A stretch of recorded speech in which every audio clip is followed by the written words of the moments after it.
ایک صاحب بوڑھے ہو گئے۔ انہوں نے اپنے بیٹے کو اعلیٰ تعلیم دلا کر فاضل یعنی خوب قابل بنا دیا۔ ایک دن گھر کے سان میں باپ بیٹا بیٹھے ہوئے تھے۔ اتنے میں ایک کوا گھر کی دیوار پر آ کر بیٹھ گیا تو باپ نے اپنے بیٹے سے پوچھا کہ بیٹا یہ کیا چیز ہے؟ بیٹے نے کہا ابو جان یہ کوا ہے۔ تھوڑی دیر کے بعد پھر باپ نے پوچھا بیٹا یہ کیا چیز ہے؟ اس نے کہا ابو جان یہ کوا ہے۔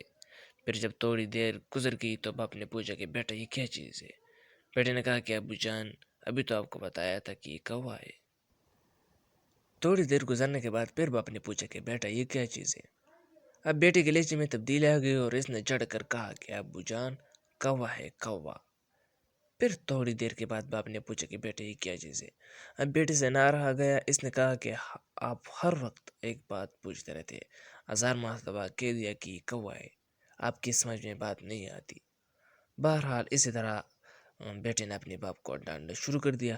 تھوڑی دیر کے بعد باپ اٹھ کر اپنے کمرے میں گیا اور پرانی ڈائری نکال لی اور اس ڈائری کا ایک صفحہ کھول کر بیٹے کو دکھاتے ہوئے کہا کہ بیٹا یہ ذرا پڑھنا کیا لکھا ہے؟ چنانچہ اس نے پڑھا تو اس میں یہ لکھا تھا کہ آج میرا چھوٹا بیٹا صحن میں بیٹھا ہوا تھا، میں بھی بیٹھا ہوا تھا، اور اتنے میں ایک کوا آ گیا تو بیٹے نے مجھ سے 25 مرتبہ پوچھا کہ ابا جان یہ کیا ہے؟ تو میں نے 25 مرتبہ جواب دیا کہ بیٹا یہ کوا ہے، اور اس سطح پر بڑا پیار آیا۔ اس کے بڑھانے کے بعد آپ نے کہا بیٹا دیکھو باپ اور بیٹے میں یہ فرق ہے، جب تم بچے تھے تو تم نے مجھ سے 25 مرتبہ پوچھا اور میں نے 25 مرتبہ بالکل اطمینان سے نہ صرف جواب دیا بلکہ میں نے اس بات کا اظہار کیا کہ مجھے اس کی ادا پر بڑا پیار آیا۔ آج جب میں نے تم سے 5 مرتبہ پوچھا تو تمہیں اتنا غصہ آ گیا۔ دیکھا دوستو، ہم بڑے ہو کر واقعی اپنے ماں باپ کی احسانات بھول جاتے ہیں، حالانکہ انہوں نے کتنے مواقع پر ہمارے لیے نہ جانے کیا مشکل برداشت کی ہوگی۔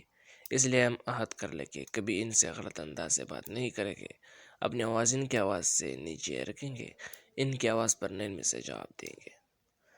اور میرے تمام دوستوں سے گزارش ہے کہ ہمارا یوٹیوب چینل معلوماتی دنیا کو ضرور سبسکرائب کریں۔